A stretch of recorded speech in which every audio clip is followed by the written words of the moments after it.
Hi guys, welcome back. So here is the continuation of Chapter 6 Quadrilaterals. These are the 4 theorems that got skipped on my last video. My apologies again for that, those of you who have been following along. I am here after school, joined with a couple students who are trying their very best to ignore me right now because they are working on items. So let's go ahead and get going on these theorems. Up next will be the walkthrough videos where we actually apply some of these theorems. So the first theorem to talk about is the theorem for trapezoid diagonals.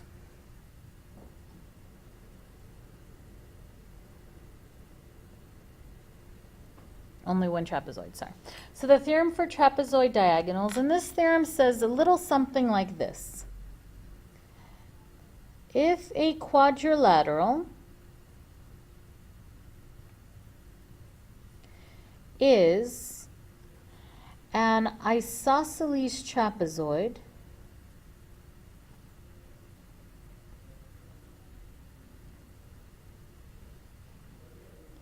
then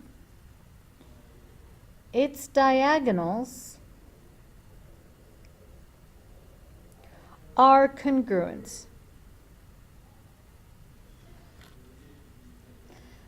Right, let's go ahead and draw a little diagram of that. So first off, we need to have an isosceles trapezoid. So we're going to start with a basic trapezoid. Mark one pair of these angles as parallel. Hi guys, I'm doing a walkthrough video, so if you'll give me a second, please. Thank you. So we've got one pair of parallel sides.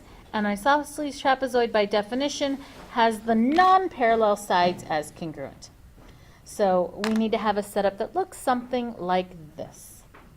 Now that we have this, it says the diagonals are congruent. That means these diagonals right here. So this red line going from one corner vertex to the other corner vertex.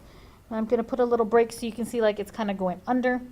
That means that this red line here is congruent to this red line. And I mean the entire diagonal. I don't mean just a part of it. So it's the entire diagonal that is congruent.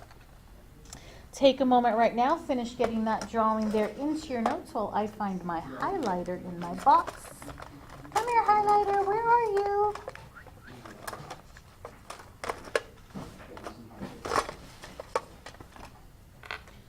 All right, I found it. All right, on to the next theorem. The next theorem is also a trapezoid theorem. And this theorem is the, oops, I started writing the wrong thing, trapezoid mid-segment theorem. And this theorem works for any trapezoid, not just the isosceles versions. And it happens whenever you have a mid-segment. So recall back to our section on triangles. The mid-segments of a triangle connected the midpoint of one side to the midpoints of the other. That's exactly what's going to happen. And you'll see that in the diagram. So let's write that theorem. If a segment is the mid-segment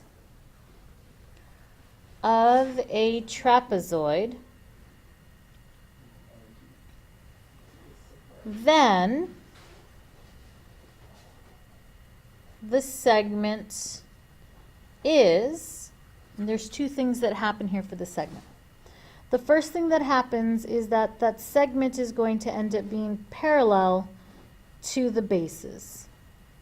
Please recall that the bases of a trapezoid are the segments that are, the sides rather, that are parallel to each other. It's been a long day, I can't talk. The other thing that happens with the segment is that its measure, how do I write this? Its measure is going to be the average of the measures of the bases. So the measure is the average of the measure of the bases. And we have a little formula that's going to look a little something like this. So the measurement of the mid-segments Let me zoom in a little tighter because I'm starting to write a little small. There we go. The measure of the mid-segment of our trapezoid is going to be equal to the average of the bases. So we're going to take the measurement of base 1, add it to the measurement of base 2, and when we finish with that sum, we want to divide that total by 2. Once we've done that, we've taken the average and we know the measurement of the mid-segment.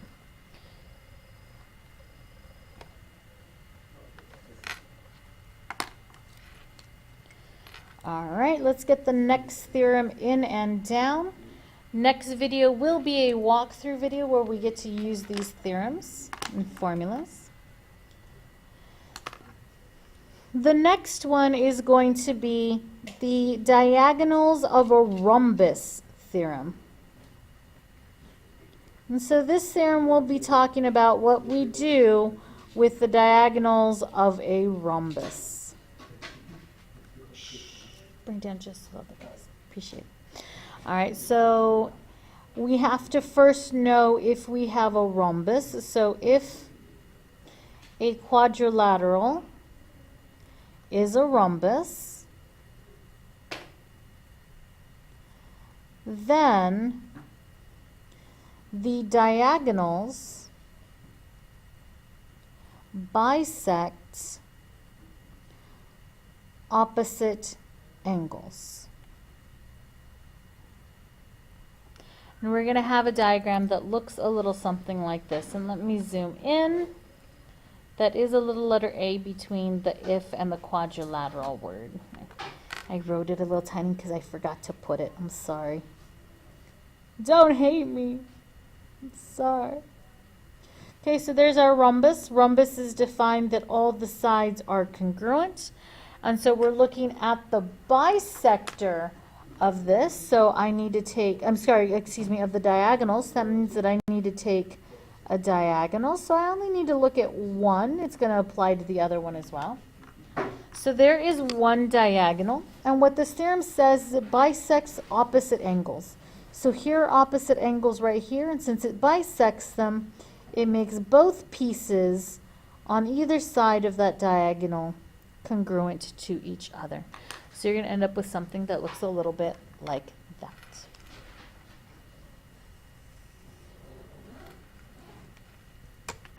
One final theorem that I owe you guys to get you through the rest of your packets for this particular section is the theorem for kites.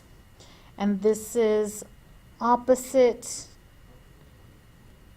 angles in kites theorem. I don't know what else to name it. I don't think it's got a name.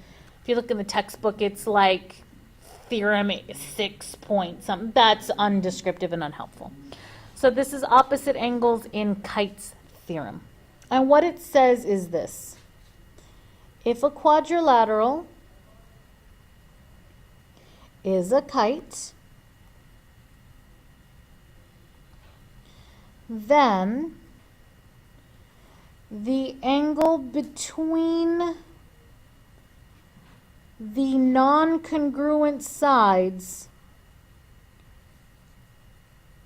those angles are congruent. And I have just enough space right here on the very edge of my paper for a little diagram. So I'm going to zoom in so that you can see it.